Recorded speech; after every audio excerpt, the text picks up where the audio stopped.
Lecak idea, lecak kayong lu di bima. Asin berbahasa klai mun jibo hong klai jamang adi. Asin titlun nai dari jang lo lum kau ke yang ma Yakob. Serang lo bahasa klai mun di nik idea di kerah yang roy nai. Asin lum kau ke yang. Nga mahi bật mày thế nào mày mình sẽ thì gõ sang mày có đi ai một lần muốn gõ sang dài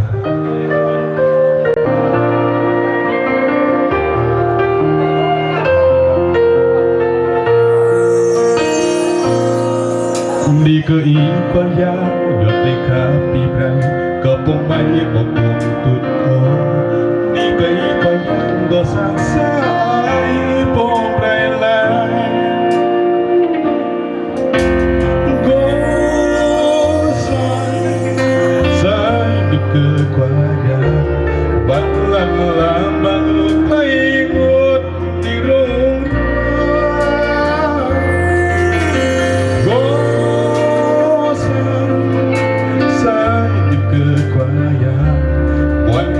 Di lại đi gửi qua nhà đi gửi qua nhà rồi thuận lại khao đi atung na nào đi gửi qua nhà có sang xa ai atung tin suar go sang sai đi gửi qua nhà bắt lăn làm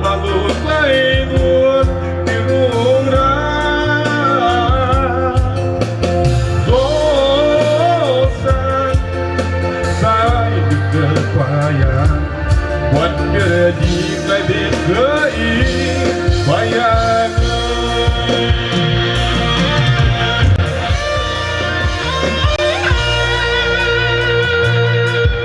bờ đi cờ đã giá gỡ cờ trong sương mềm đêm cờ vẫn đêm cờ tập đi bờ đi cờ đã giá ngàn bên giết mình thôi nào từ đó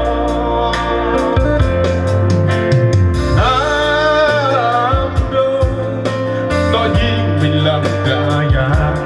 mà đừng để đặt đầy lỡ sâu có rung ra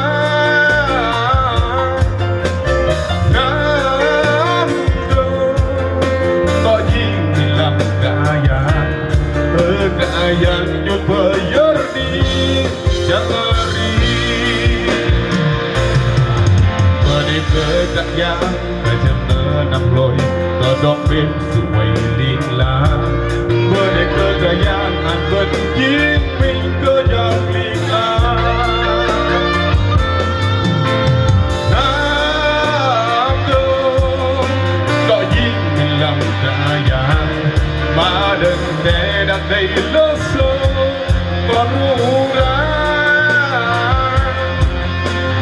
nam đâu có gì mình làm cả nhà ở cả yang chốt vợ nhớ đi chẳng là đi có sai đi về qua nhà vẫn tận hàm và một lấy buồn như rung đá có sai đi về qua nhà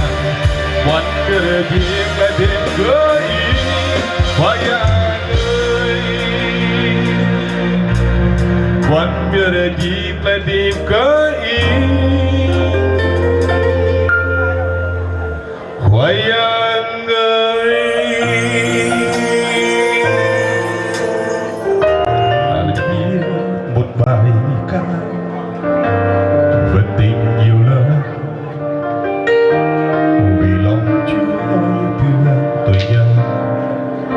hy sinh ngài đã đến trần gian để ban sự sống ngài đã chia tay tôi trên tập tôi tình yêu vô biên là thay Chúa dành cho tôi với bà ngài đến thế giới bao đau thương để cứu vớt tôi yêu con sâu đậm cay bao thân cứu vàng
muốn viết một bài ca về tình yêu lớn, vì lòng Chúa yêu thương tội nhân đã hy sinh. Ngài đã đến trần gian để ban sự sống, Ngài đã chết thay tôi trên tâm tư. Tình yêu vô biên là tay Chúa dành cho tôi với mà Ngài đến thế giới Ngài đau thương để cứu vớt tôi. Tình yêu cao sâu đậm tay phát thân cứu ta nhiều, thật hạnh phúc có Chúa lớn bên tôi hàng mỗi ngày. Tình yêu vô biên là tay Chúa dành cho tôi với và Ngài đến thế giới và đau thương để cứu vớt tôi. Tình yêu cao sâu